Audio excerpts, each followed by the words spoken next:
Halo, Assalamualaikum warahmatullahi wabarakatuh. Kami dari kelompok B, Angkatan Majalengka 2. Selamat siang semuanya. Siap. Apa kabar hari ini? Alhamdulillah baik.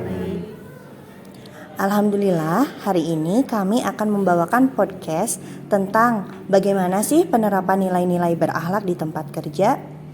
Kebetulan hari ini ada beberapa instansi yang akan kami bahas penerapan nilai berakhlaknya. Kami kedatangan akang-akang ganteng nih dari beberapa instansi. Kita mulai aja ya, Kang. Menurut Akang nih, apa sih nilai Menurut Akang nih, apa sih nilai core values berakhlak yang sudah optimal dilaksanakan di instansi Akang? Kalau menurut saya, kebetulan saya berdinas di Rumah Sakit Cideres ya, dan juga di Rumah Sakit Majalengka. Untuk hal positif tentang penerapan nilai-nilai ASN berakhlak yang sudah optimal dari Rumah Sakit Cideres dan Rumah Sakit Majalengka adalah adaptif, di mana RSUD Cideres dan RSUD Majalengka sudah menerapkan aplikasi pendaftaran online untuk pasien yang akan berkunjung atau berobat ke poliklinik. Semua pasien BPJS ataupun pasien umum yang berkunjung untuk melakukan pengobatan ke poliklinik RSUD Cideres dan RSUD Majalengka harus sudah melakukan pendaftaran terlebih dahulu secara online. Dan untuk yang belum melakukan atau pendaftaran di tempat, itu akan didampingi sampai dengan mendapatkan nomor antrian online oleh petugas pendaftaran yang ada di tempat pendaftaran online. Untuk faktor pendukung dari penerapan nilai ASN berakhlak, yaitu semua petugas yang berada di area pendaftaran sudah terlatih dan terbiasa untuk melakukan pendampingan pendaftaran online pada pasien yang akan berkunjung berobat ke poliklinik di RSUD Cideres maupun di RSUD Majalengka. Nah, kalau menurut Kang Yudi, bagaimana Kang? Terima kasih, saya saat ini bekerja di kecamatan sebagai analis pengaduan masyarakat. Jadi nilai-nilai dasar ASN yang sudah optimal di kecamatan adalah kolaboratif, di mana kecamatan selalu menjalin kerjasama dengan TNI, Polri, Satpol PP maupun dengan desa-desa yang ada di wilayah kecamatan.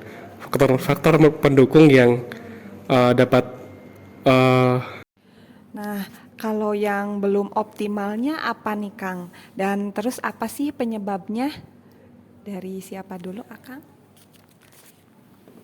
Ya, kalau di Rumah Sakit Cideres dan Rumah Sakit Majalengka untuk penerapan nilai berakhlak yang belum optimal adalah akuntabel, di mana para petugas di ruang IGD masih belum mengoptimalkan pencatatan dokumentasi asuhan keperawatan dengan lengkap, sehingga sangat riskan sekali untuk pertanggungjawaban dan pertanggunggugatan bila ada sesuatu hal yang tidak diinginkan pada pasien.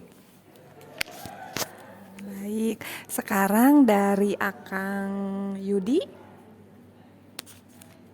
baik. Untuk faktor yang menghambat untuk di Kecamatan Sukahaji adalah penguasaan teknologi, yaitu adaptif ya. Jadi nilai adaptif ini kurang karena terutama faktor umur.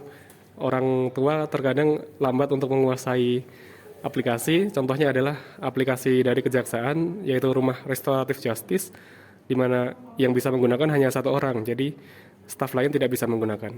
Terima kasih, itu aja. Dari Kang Rizpan mungkin? Baik ya, untuk di PPBD yang belum optimal yaitu berorientasi pelayanan. Karena kurangnya peralatan untuk penanganan bencana seperti belum mempunyai forklift untuk mengangkut logistik bencana. Dan faktor penghambatnya yaitu karena alokasi anggaran yang terbatas dan untuk kedaruratan bencana. Terus menurut Akang-Akang nih, ada ide atau gagasan gak sih supaya nilai-nilai berakhlak dapat diterapkan secara optimal? Kang Yudi? Saran saya adalah bagaimana mempromosikan nilai-nilai dasar berakhlak melalui poster-poster yang dipasang di meja kerja ataupun di tembok-tembok ataupun di media yang dapat terbaca dengan jelas oleh seluruh ASN yang ada di kecamatan.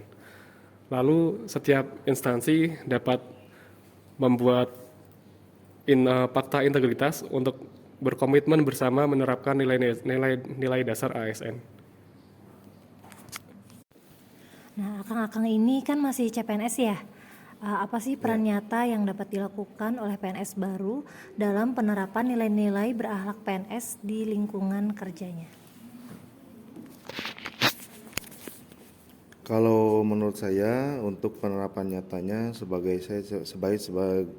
CPNS, saya harus bisa mendisiplinkan waktu saat bekerja, misalkan datang dan pulang tepat waktu, kemudian menjalin hubungan baik yang harmonis dengan atasan dan rekan kerja lain, kemudian melakukan pekerjaan dengan penuh tanggung jawab. Ya, terima kasih. Ini dari akang-akang yang lain barangkali ada tambahan nggak nih? Kalau tambahan dari saya ya, karena keterbatasan kita sebagai CPNS, ya mungkin kita meminta arahan dari pegawai yang lebih senior, bisa. Wah, menarik sekali ya bahasan hari ini. Jadi teman-teman, dengan menerapkan nilai ASN berakhlak, setiap aspek dapat berjalan dengan optimal. Masyarakat akan merasa puas dengan pelayanan dari pemerintah. Setiap ASN dapat mengembangkan setiap potensi yang dimiliki, sehingga akan tercipta ASN yang berkualitas, berdaya saing tinggi. Terima kasih buat semua akang-akang yang sudah hadir di podcast ini. Sampai ketemu lagi di podcast selanjutnya ya Kang Akang ya. Assalamualaikum warahmatullahi wabarakatuh. Waalaikumsalam warahmatullahi